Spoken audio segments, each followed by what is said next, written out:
Почитувани граѓани, почитувани медиуми. Ограбена држава. Лотарија на две фирми, едната од Струмица, другата од Скопје, незаконски им доделила лиценци за игри на среќа. Дали фирмата од Струмица е директно поврзана со СДС, а фирмата од Скопје со ДУИ? Дали вака СДС и ДУИ ги книжале милионите под закрила на институциите? Со години фирмите преку игрите на среќа се богателе. И тоа прво без законски основ, а сепак со издадена лиценца, и второ, без при тоа да плаќаат данок. Кој се од врвот на СДС и ДУИ ги аминувал и прикривал овие криминали од милионски размери. За споредба, во 2018 година бизнисот со игри на среќа свртал 210 милиони евра, а во 2023 година 800 милиони. Или за 5 години овој бизнис се зголемил за цели 600 милиони евра.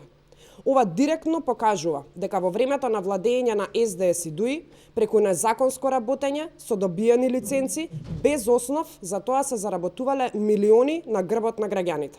А за да биде уште пострашно, некој од тие фирми за тоа не плаќал данок.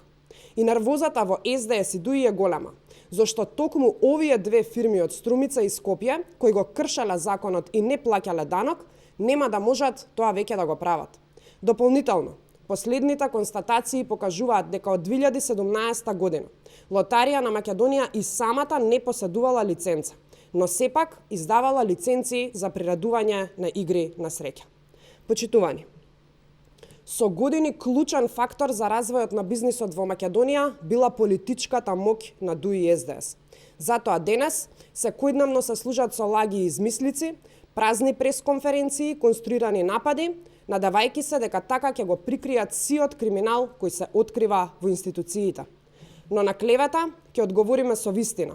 СДС и ДУИ мора да знаат дека ќе има одговорност за секоја нерегуларност која направиле. Само така ќе имаме правна држава и вистинско владење на правото. Ви благодарам. Повелете доколку имате прашања?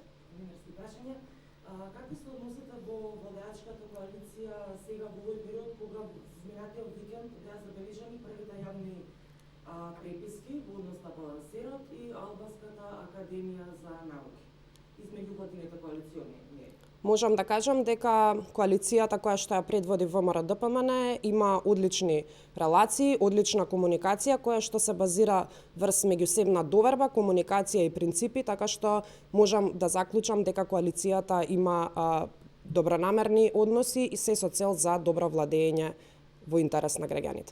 Има ли некакви дополнителни средби за овие јавни препирки да се решат помеѓу коалиционите партнери, затоа што и денеска продолжија со дебата на темата балансирот и темата Албанската академија? ВМРО-ДПМН секогаш е спремна за водење на диалог, има таков капацитет и доколку се процени дека има потреба од водење на диалог, истото ќе го оствариме. Благодарам и на вас.